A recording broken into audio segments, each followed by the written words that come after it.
to this. There you go. Cool. And then I'll go back to the presentation, which is, is it here? I think that if I go, where did my presentation go? Resume share. There you go. Okay. Cool. So welcome to Show Preparation Basics. And it's a bit of a long one, but I hope I can cover everything in 1 hour.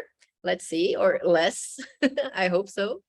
But I hope that after you watch this, you can have a very good overview of everything from, and I have here, from zero to hero and the whole timeline.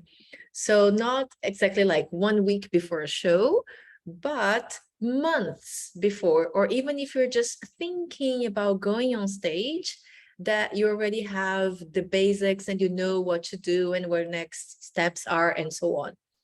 So basically, this is what we're going to cover. Everything that I could remember from my own experience backstage and from watching other people backstage and so on.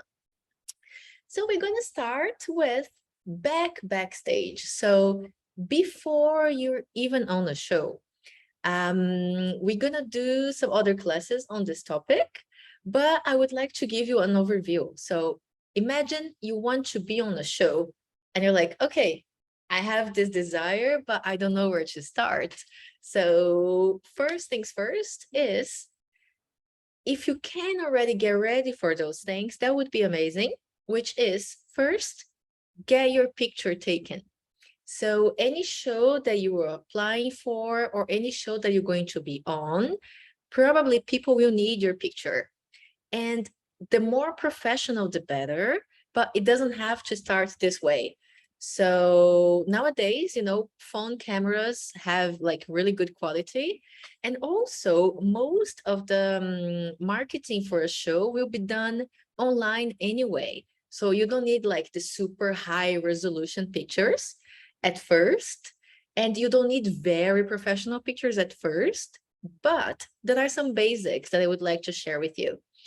So one is, if you take your picture with the intention to sending it to a show or applying for a show, make sure of the whole environment. The same way you prepare for a show or for an act by creating a story, taking a picture with a story is also very good.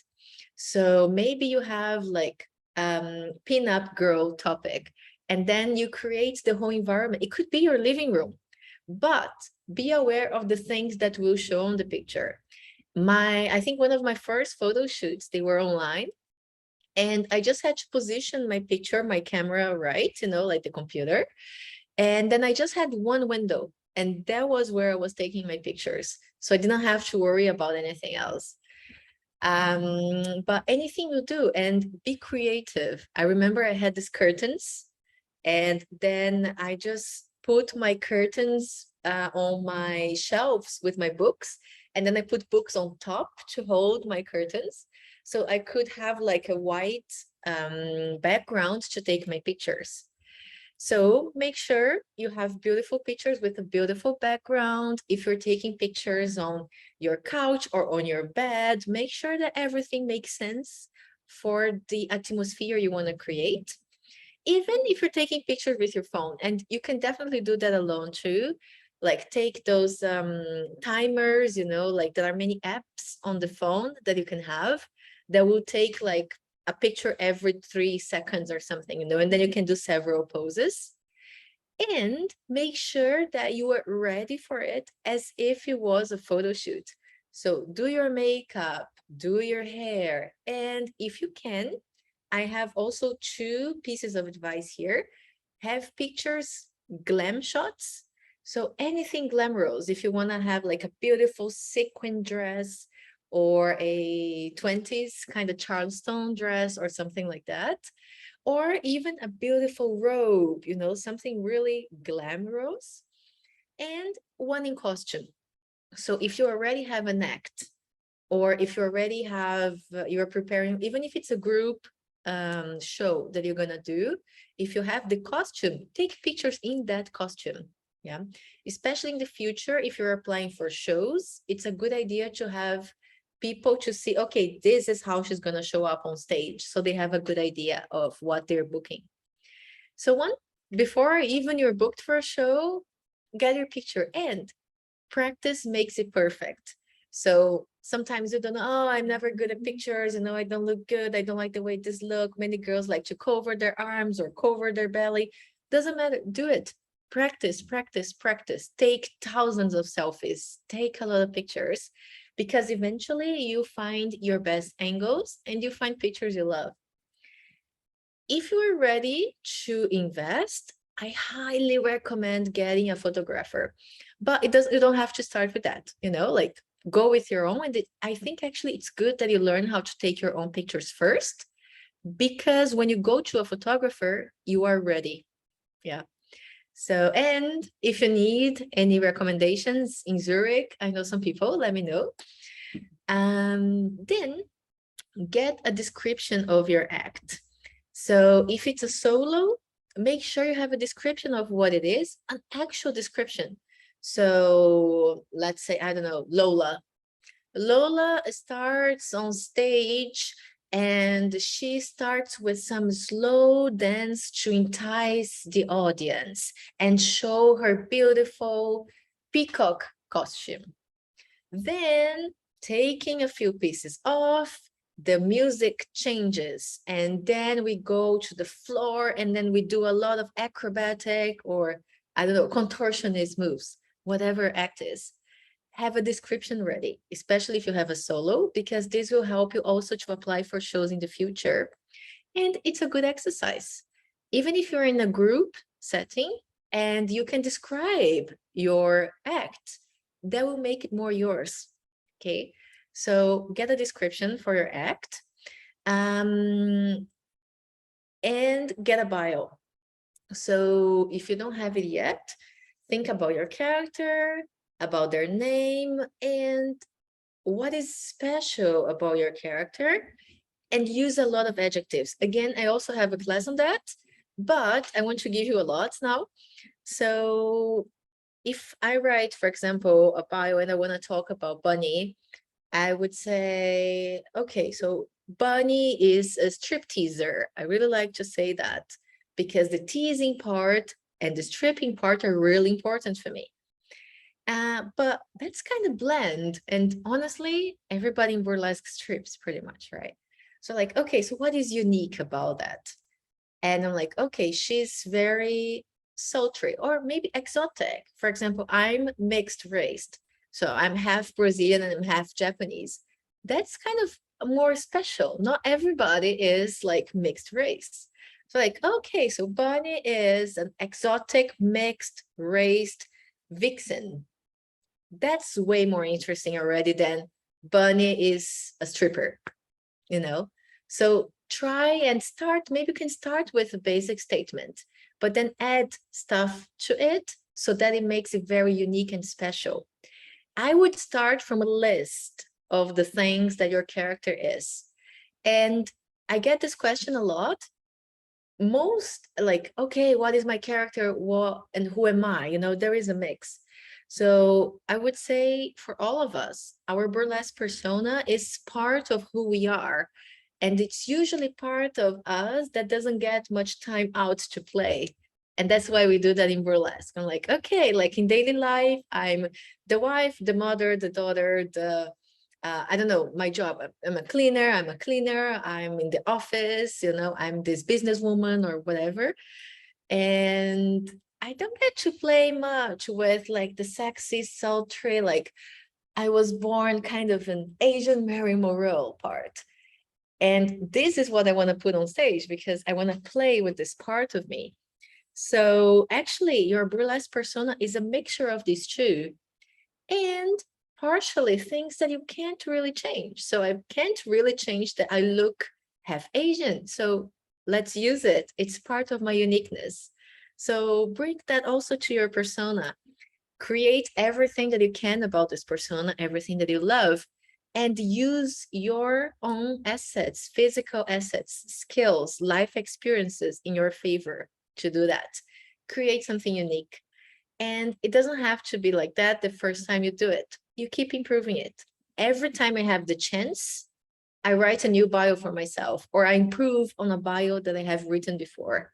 Yeah. Take it easy, play, but have something. Have 2-3 paragraphs about you, and maybe why you decided to start burlesque. What is your signature? Bunny loves to do really, let's say, enticing tassel twirling. She's the queen of one side tassel twirling, you know, something that you find that's part of your skill set. Add that to your bio. Next, music. So maybe the music was chosen for you, doesn't matter, but maybe you chose your music. It depends on what, if you're doing group or if you're doing like a choreography with me, or if we've chosen that together. Regardless, have your music ready and know it.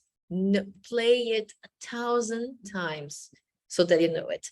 Especially if you're doing solos, it's very important to know your music very well, because on the day of the show, maybe the sound will be a bit low, maybe the sound will be a bit funky. And if you know the song really well, you can catch every accent you need because you know exactly where they are. Yeah. So don't rely too much on the technology. Know your music and have your music. Yeah. So it's not only have, know it. Next, and this is like more for like, even you have a show booked, make sure you have your music on a USB stick. Yeah. So if you're booked to go somewhere, you're gonna send the music before. Or in this case, you know, if you are in my group, I'm doing that for you. I send the music. You never have to worry about that. I have the USB stick, but your next step as a performer is doing that yourself. Have your music on a USB stick and take that with you to the venue in case something happens, you know? You never know. Also, I do that for you now because I'm doing the shows, and if you're in my group, but if you're not, or if you're going alone, have the name and the singer also handy. So remember the name of the song, the name of the singer. You don't have to know, of course, but you can have it written down, because you know we have to pay copyright for this. And so every song that we play, we pay copyright, and I need exactly the name of the song, sometimes even the length. How much of the song are you playing? You know, so have this information ready for you. What I do, I have a folder on my Google Drive, which is called Bunny Promos. And what I have in there is I have my pictures and different shots. I have outside shots, inside, glam shots, costume shots, stage shots, all of those things that I like. And I have a document with my bio.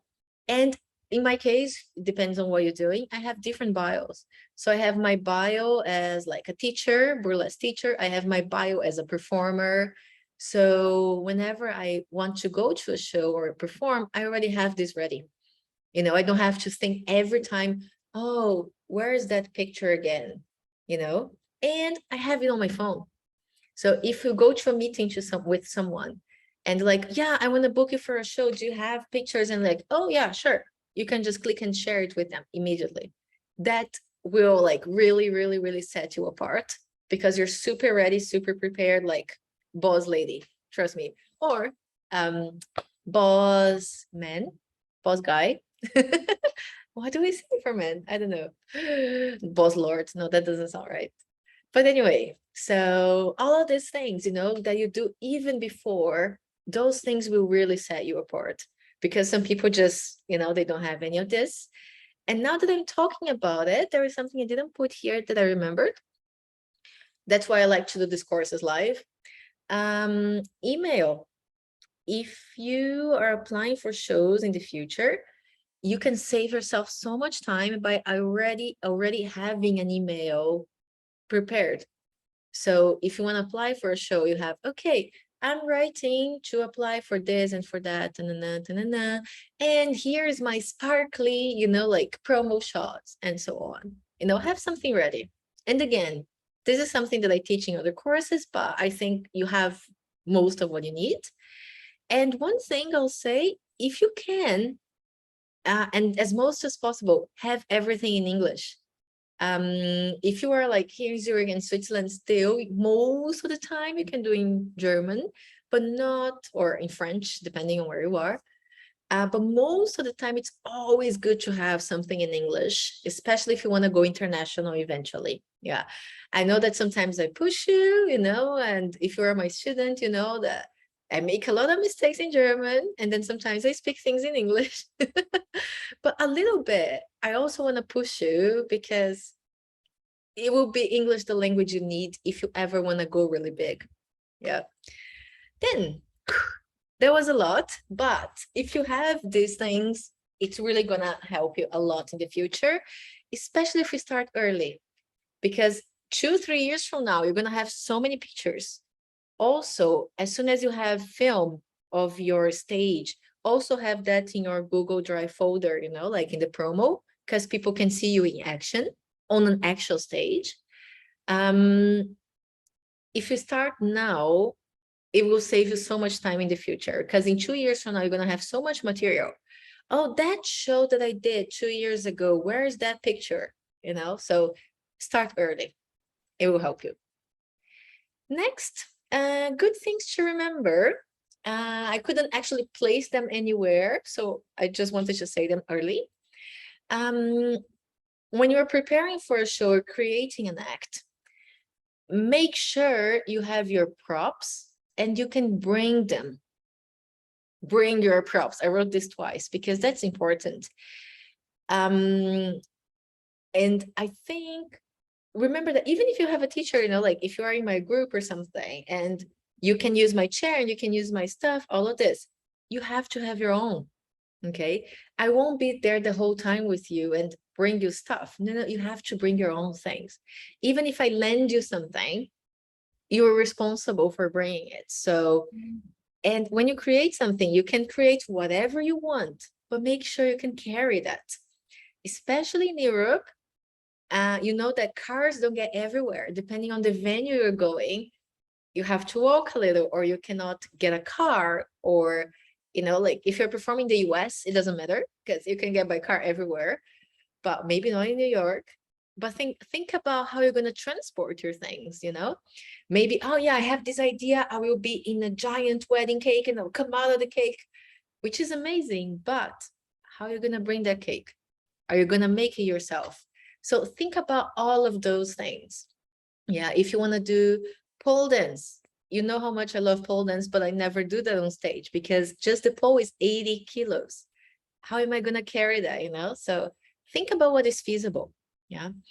Then for each of your acts too, some of you want to use maybe liquids or whatever. Normally it's fine, but make sure you always check and that you have alternatives. So some places you cannot throw water on the floor, so you can't use anything liquid.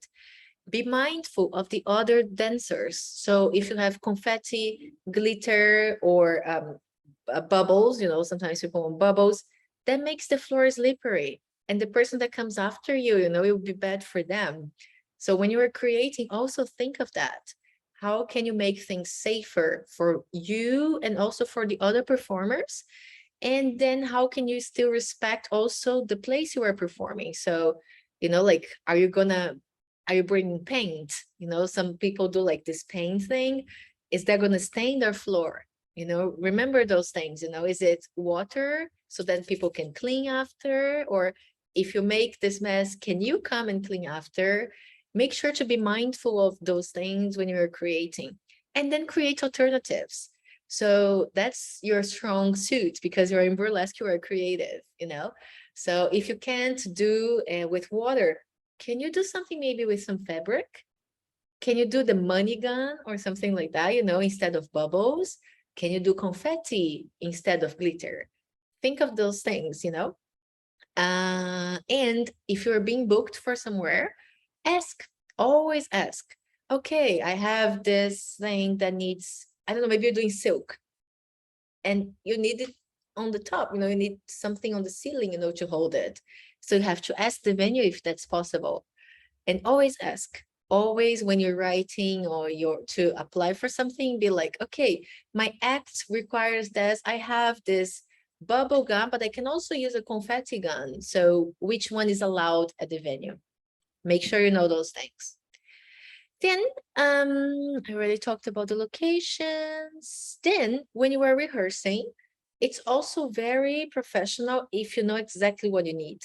So if you need something on the stage before your act, a chair or something like that, make sure you show the stage kittens during the rehearsal where you need it.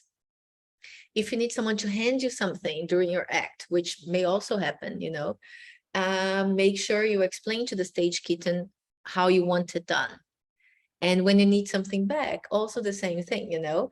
And if you can, when you are throwing things, when you strip, if you can be mindful also of where you're throwing them so that it's easier also for the stage kitten, you're not throwing something heavy on people's face.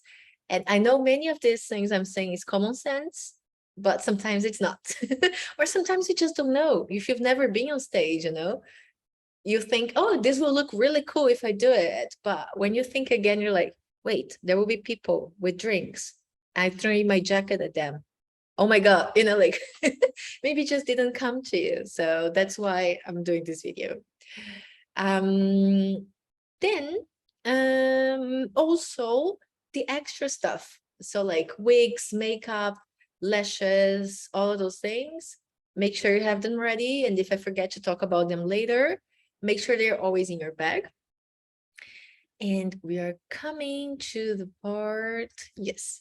And actually, this leads me to the next one, which is before the show. So you have the date, you have the location, you know what you're doing there on the day. You're probably gonna get a schedule of the day, sometimes a month in advance, but normally no, normally 2 weeks in advance or something. But first thing that I will say, I know for most people, burlesque is a hobby and it's not your main job. But if you can, for your own peace of mind, take the day off. Especially, you know, if, I don't know, if you're in Switzerland and you have the flexibility, you know, of like taking a day off or something, try to have that. Not only, it's very difficult when you have to work and then 1 hour later, okay, now I'm in burlesque mode, you know. So give yourself this present. Yeah, it's mostly for, it's more for you than anyone else. Yeah, especially, well, when you're in a group and then you have like the teacher and then like I go with you and so on, I'm always trying there to help and everything. But if you ever go solo, there will be nobody to do that. If you are there for a rehearsal or you're not, nobody cares. And they would just expect you to have the amazing show they are paying for. You know, it's then a different kind of expectations that people have from you. I care if you're not there for the rehearsal, of course, because I want the best for you. And I'm also your teacher, I'm your coach. But if you're going solo ever, I won't be there. So you're gonna have to like have your own back, if that makes sense to you. So make sure that you have enough time. If you don't know the place, what I like to do, I like to go to the venue before, you know, if they have a show or something there weeks before my show, I like to try and go to a show to see, can I see the stage? How do I go there? Because it takes a lot of the anxiety away from the day of the show. So, and if it's a new city, or I do a lot of Google Maps, you know, when you can drag and drop like the little person, and then you have the street view. If it's a place I can't go, if I'm booked, I don't know, in London or whatever, you know, and I don't know how, I look on maps, I look how to get there. Is it a bus? Is it a tram? Is it a train? Should I take a Uber? Or all of those things, as if you were preparing for a test, you know, so that you know the location and everything. And then if you have the chance, well, I like to go before, you know, so I know exactly where things are. And then I don't have the worry, and I like to get there early. It's here written somewhere. I don't know yet where. Maybe it will come later, but get there early. If people say, yeah, the rehearsal starts at 1, I'm there at 12. Even if the door is closed, I'm outside, I'm chilling, I'm ready. So give yourself this gift of being early and taking your time to do things, You're a diva after all, do it. So then other things to take note. Be mindful. I can't say that enough. Be mindful of other performers. So I always try to pack as small as I can. I want to bring my huge bag, but I try not to. I try to pack my things in the smallest bag possible. And when I get there to the location, I think we're going to talk about it. I don't open my bag and put my stuff everywhere. I try to find a corner, somewhere I'll feel comfortable, open my things, take the things that I need, close my bag and put it away again. Try. That would be always nice for you and for everybody. If everybody's doing the same, it will be a very nice experience for everyone. What I like to use to pack. So here I put more or less my system. So I have a sketch of my costumes. So, like this model sketches that they do for fashion from top to bottom. And then when I'm packing, I like to pack top to bottom or the opposite. So, okay, hat. So do I have a hat? Do I have a headdress? What do I have? Okay, put it. I like to use those travel small bags, I think packing cubes, they're called. And then I have, okay, headdress, earrings, pack the earrings, necklace. And then I actually go on my sketch, and then here at the top, I have pasties, bra, top of the bra, and then packed. Corset, panties, safety panties, and so on, tights, shoes.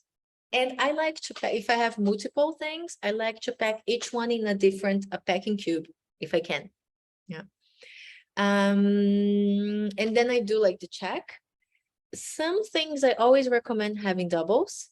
So safety panties, if you don't know what they are, safety panties are skin color, very tiny tongues, so they cover like the front more, but then they are just a string at the back, string panties, G-string, and then you wear them underneath everything else, and they're called safety panties in case like something opens or falls, you're still wearing something.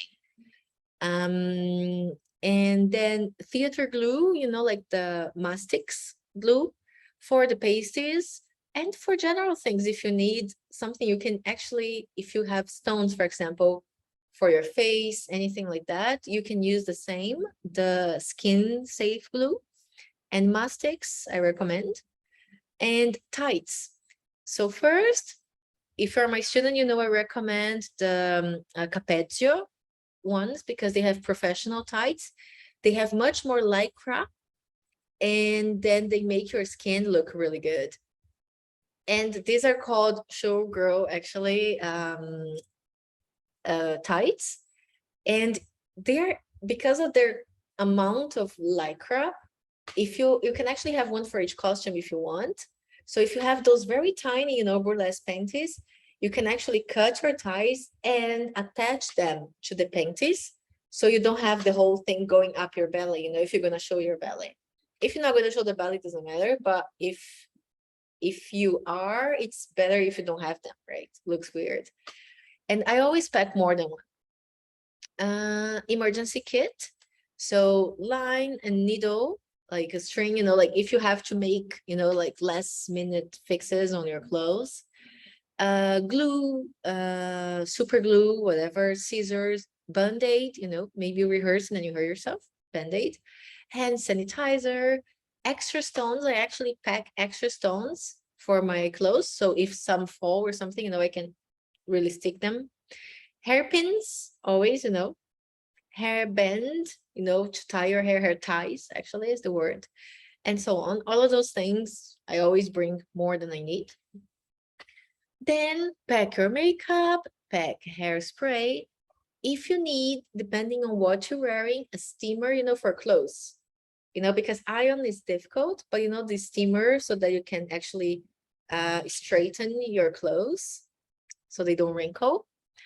Something that sometimes people don't think of is mirror, because not all venues you're gonna have access to a mirror.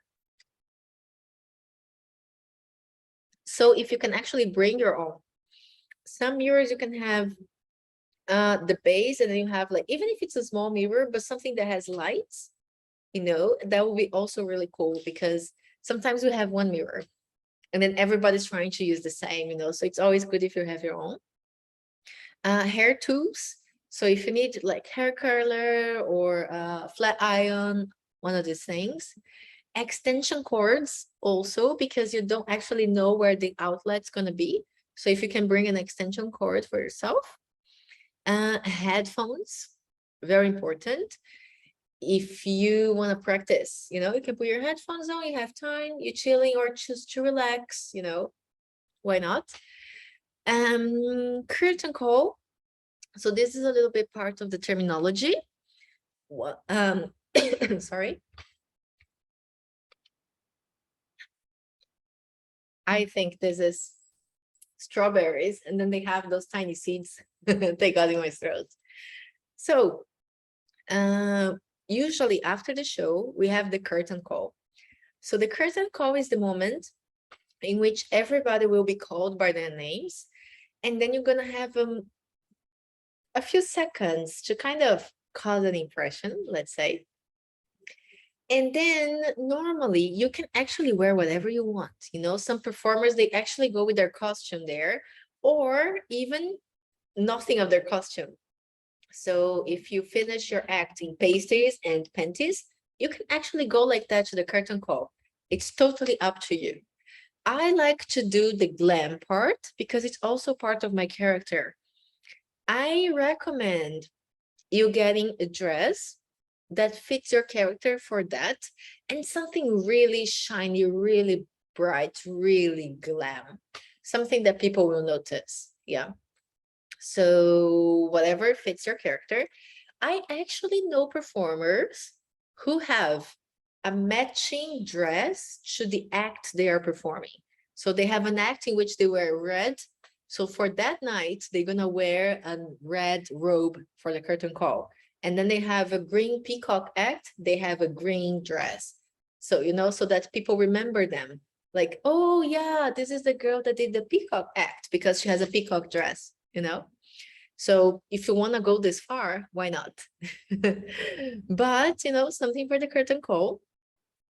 And talking about this, think about how you want to do it. So I like to do a little show. So I go to the front because that's, like Bunny Divine is super sultry, a little bit even arrogant, kind of diva.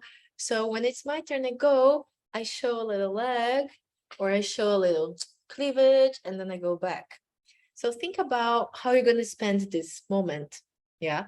Maybe you are wild and then your moment is like something like that.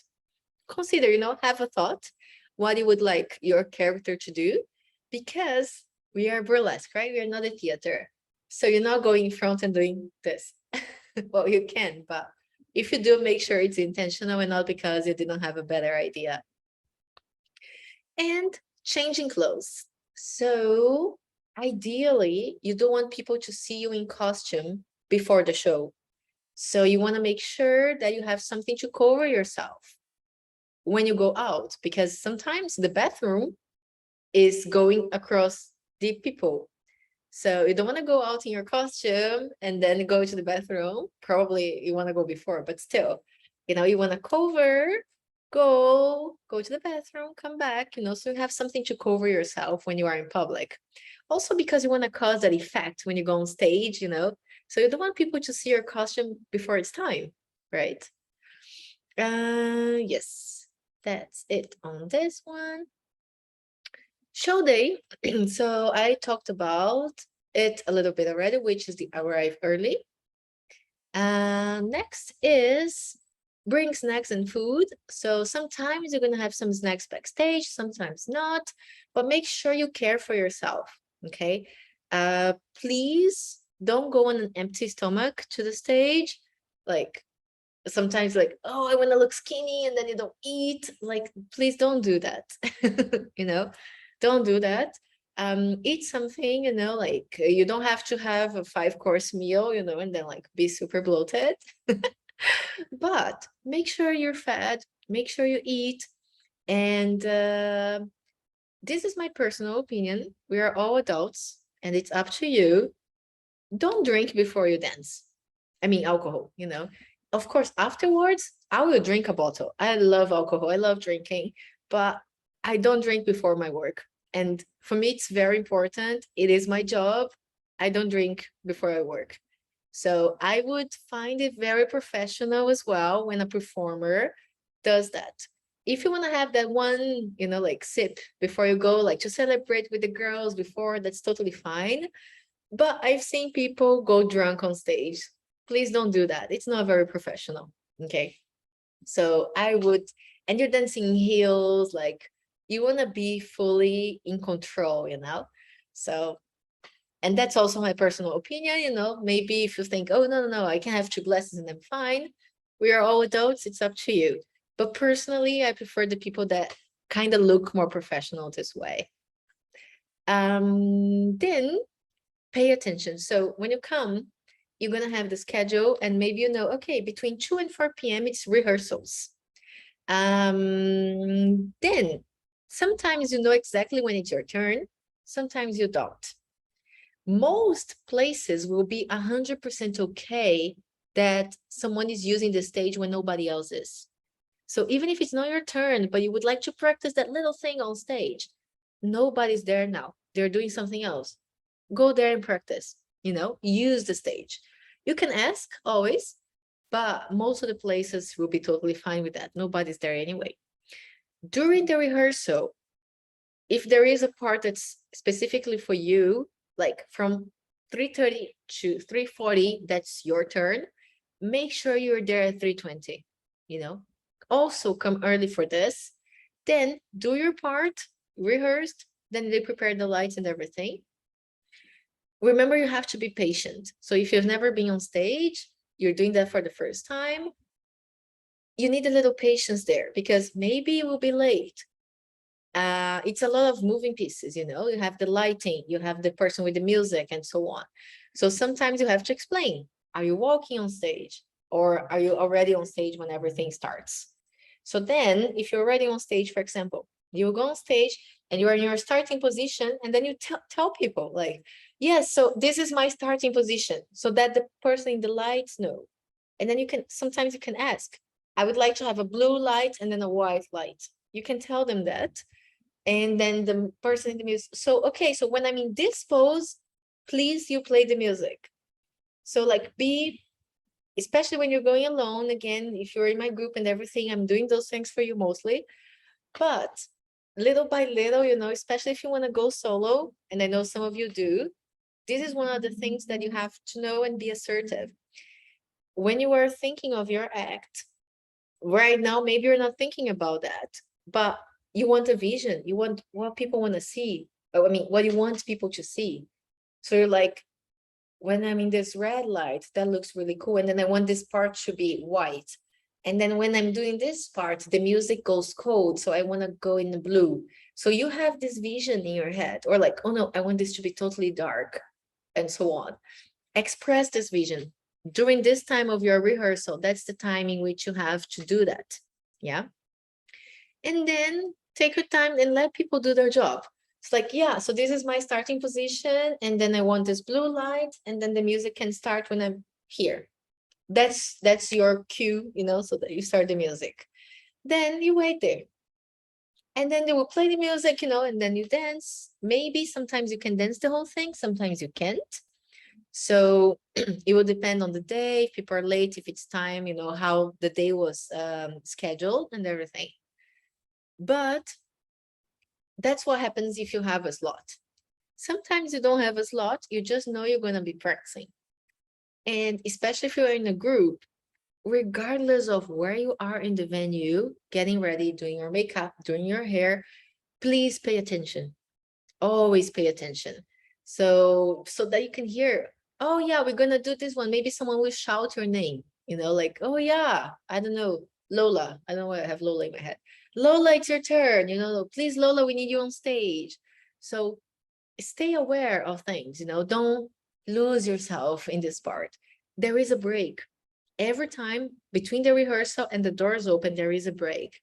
That's your time to listen to your music, get lost and everything, But during the rehearsal, even if it's not your turn, pay attention, stay aware of what's happening, okay? Then next, backstage. And here it's again, a little bit, I will say, it's also my opinion, just like the drinking part. But those are the things that, from my experience, is what makes you look the most professional. Yeah. And also what will make people want to work with you more. Because at the end of the day, as they always say, it's people hiring people. If you are completely insane backstage, nobody wants that. If you are crazy, or if you don't listen, or like, well, you're not making yourself a favor. You're not doing yourself a favor. You want to be and look professional.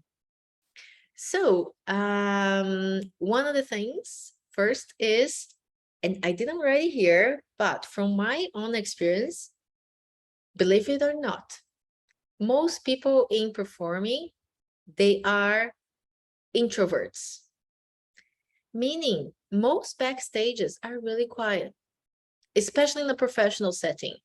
So if you're doing that, like, oh yeah, it's for fun, or then like some of you did the pole show, some of these people are professional, but some of these people were invited, like students, like you have a student showcase and so on.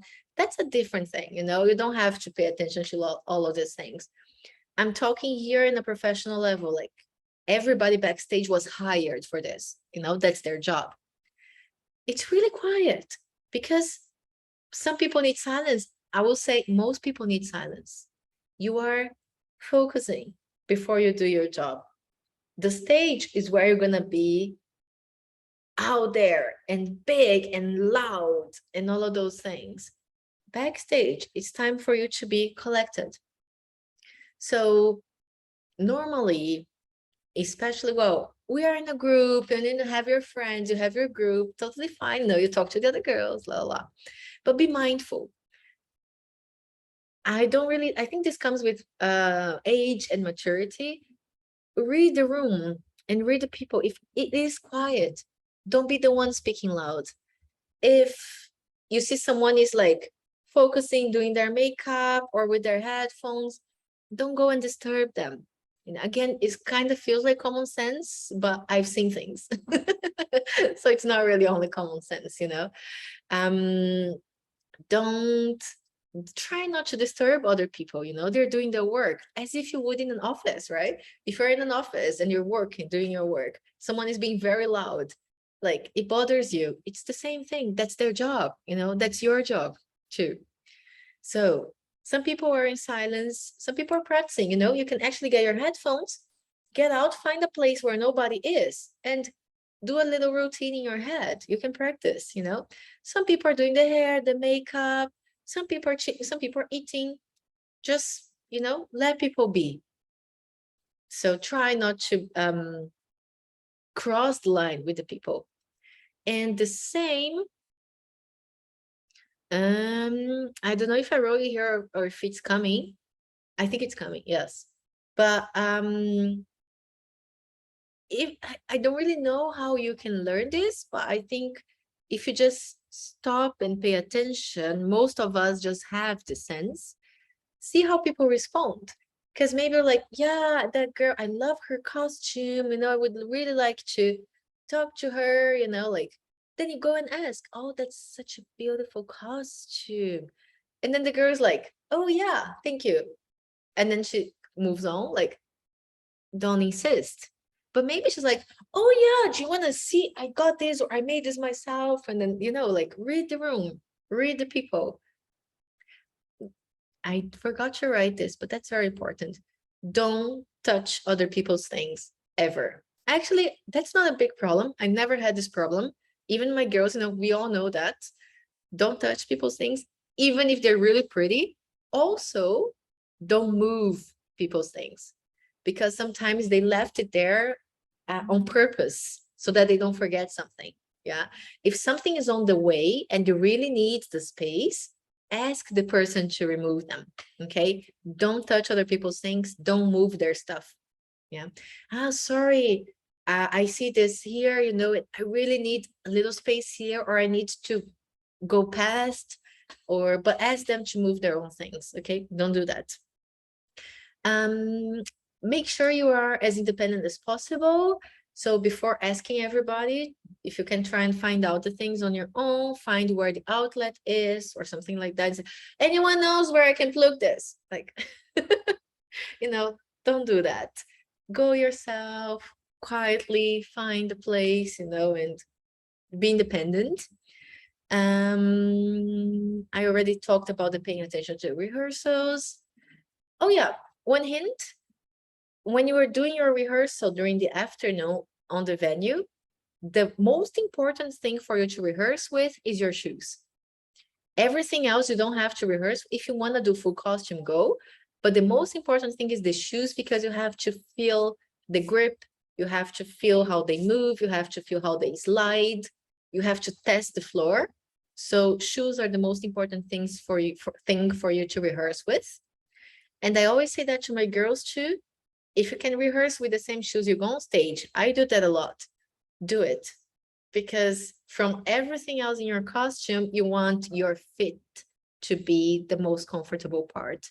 You don't want to slip or be in new shoes on stage. Please don't do that. Don't add to your stress. Okay. If you play music, play in your headphones. Also never had this problem, so I think it's okay. Do not use hairspray inside, ever. If you want, what I do is I have gel, and then I use the gel, but anything that causes foam, anything that you spray, try to avoid spray in general. If you need to hairspray, go outside, go near the stage, something, but not inside the backstage room. Some are really small. These I already talked about. Be organized, try and use little space if you can. And here, yes, if you have questions or you need help, ask the person who is responsible. So usually the person who booked you, or if you are with me, me or Emma, or someone that's responsible, ask them. Try to avoid talking to the technicians directly. Yeah. Because most of them don't like you to disturb them. And if it's 10 people talking to them, that's also very disturbing.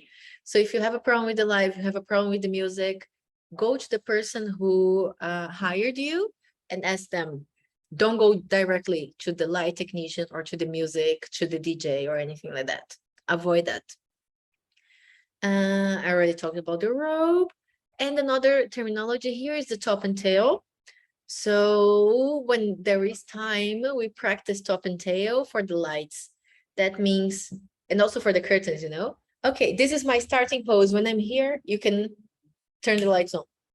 And then, okay, this is my final pose. And then the curtains close. And then you're just there to practice this. When there is time, people practice just where you are when you start and where you are when you finish. And if you have the chance to do it, that's called top and tail.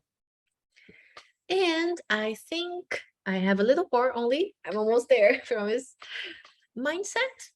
After all of the things that I told you, the most important thing is to have fun. That's why we do it, just because we love it. So, and it's part of being early. And if you know all of those things, they will come so naturally to you and you know exactly what's happening. You can just really enjoy more, I find. If you come not knowing all of these things I told you, you don't know what's going to happen. So you have the anxiety. What is now?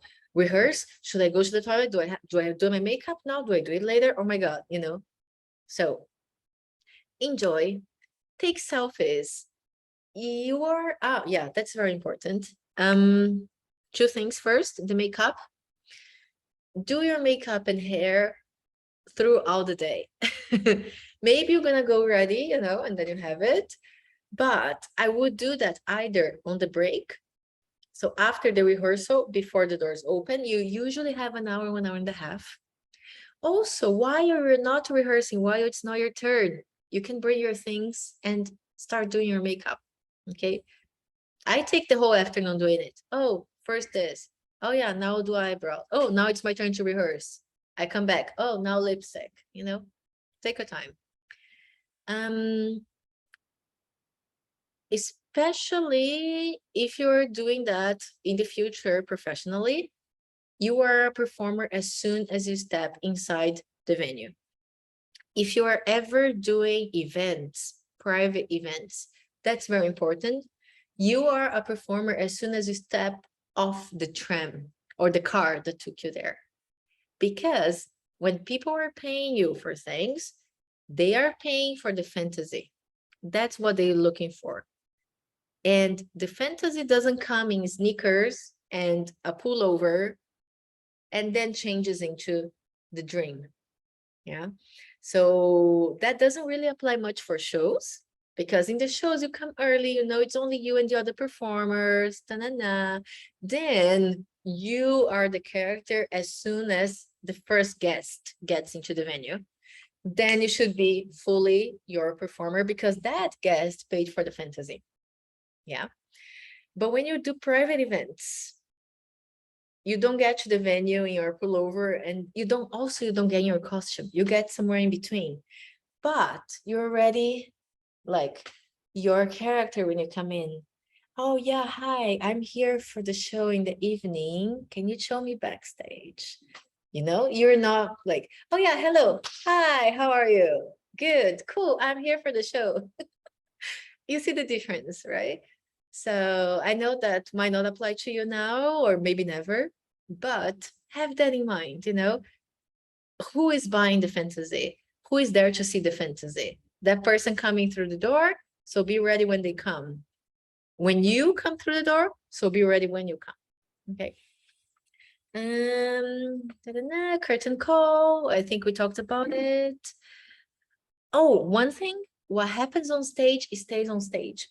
Whether you are in a group or alone, and you did the best job of your life, or you did the worst job of your life, that's for you. If you want to share that with friends after, that's good. But after you finish the stage, you have your girls, if you're in a group, yay, girls, that was great, that was great, yeah, awesome. Or then that's like, yeah, cool, yay, good job, that's it. And then maybe you have that, but it's very professional of you to be in your own power as well. And also be kind to yourself, you know, you did your best. Nobody goes up on stage to do their worst. If something happened, you slipped on the floor, you don't know, that's totally fine, you know, it can happen to anyone. It happened to me, oh well, move on, you know. So try and also be gentle with yourself, and don't burden yourself or others also with that. You were there to have fun. You're like, oh my god, oh no, I slipped on stage, oh well, okay. And anyway, it was really fun, right? Thank you, girls, you know, I'm so grateful that we could do this together and so on. It will be easier on you as well in the future, you know, because you're gonna have so many other memories of that. So it can be hard, especially if you are on the side in which you don't think you did a good job. Breathe, and you're gonna do better next time. Let it go. Yes, you're there for the fun. That's why we're doing it again. You're there for the fun. Then after the show, enjoy the party, you know, and then really enjoy. I would say I like to like still be professional, you know, I'm working and so on. So maybe you don't wanna hop on the table and strip or whatever. Well, we're strippers, so maybe. But enjoy the party, you know, be with your friends, be with your family, and so on, especially in the shows that we do, all of those things, totally fine. If you're at an event, stay put. But in the shows, enjoy. I already talked about before going on stage, take your time. After we go, we talked about it. Taking pictures with people. If people ask to take pictures with them. If you want to, feel free to say no and stand your ground. It's totally up to you. The same with that I have here, dealing with the public and dealing with rude behavior. So I don't know, if someone does something you don't want, oh, can I take a picture with you? And then they grab you and you don't like it, you know, you choose, it's your body, you choose what to do with it. Make sure they understand and act accordingly. Like, oh, no touching, okay? But yeah, we can take a picture, you know, do you, and it's no problem. Stand your ground, do it, yeah? Or if someone asks, oh yeah, can I take a picture with you? It's like, oh, my makeup's kind of bad now. Yeah, can we take a picture another day? I'm sure you're gonna come for next show, yeah? So find these ways. And actually, my advice to you is practice this. Because if you are caught and it never happened, like, oh, I don't want to take my picture, but I don't want to say no. If you know that, practice. Okay, I don't want to have my picture taken, so I know what to say. Most of us actually, we love having our picture taken, right? So it doesn't matter. But yeah, really, okay. Oh, what if someone, you know, like touches me and I don't like it? If you didn't think about it before, it will be hard to react when it happens. Yeah. So think of that before. Oh yeah, if someone does that, I will do, and I'll go, oh no, no, sorry, no touching. But we can have a picture, you know, like practice what you want to do. Yeah. Practice saying no, all of those things, because then it will come easier to you. And also practice saying yes and taking your best pictures. That comes again back to that very first slide. So find your best angles. I'm like, oh yeah, I know that I like to look over my shoulder when I take a picture. So can I take a picture with you? Oh yes. Ha. Ta. I would recommend having 2 or 3 poses, you know, because people sometimes take more pictures. You never know if they're going to be good. So yeah, tack, tack, tack. Practice that. Pack before your party, if you have the chance to. What I do is curtain call, down, part a little bit with people, 10 minutes. I go backstage to pack my things, and then I go back to the party. So yeah, that's what I recommend doing, because then you know you can party because you don't think I have all of my things to pack. Yeah. Pack your props, don't forget. If you can, if you have the list with your costume, check that you are packing everything. Try not to leave anything behind. Check for your costumes to see if you have everything. Pack, and I actually feel much better to dance and just enjoy the party after I've packed. So do what gives you peace of mind, as always. And that's my last slide. Yes, cool. I said everything. It's 1 hour. Oh my God, that's long, but I will just stop here the recording. Thank you so much who's watching the recording. Because then I will open to questions. Just let me stop here for a